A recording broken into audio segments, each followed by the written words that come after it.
छिटो छुट्नु भयो uncle happy anniversary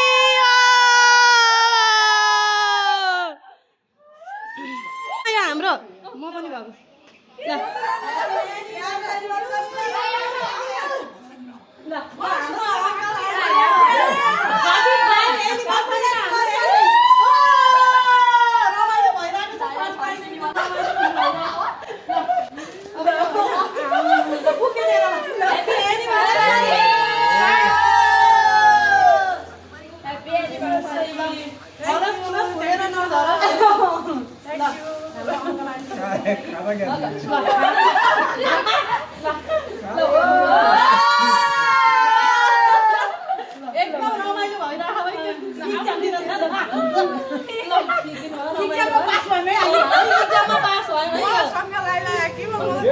धन्यवाद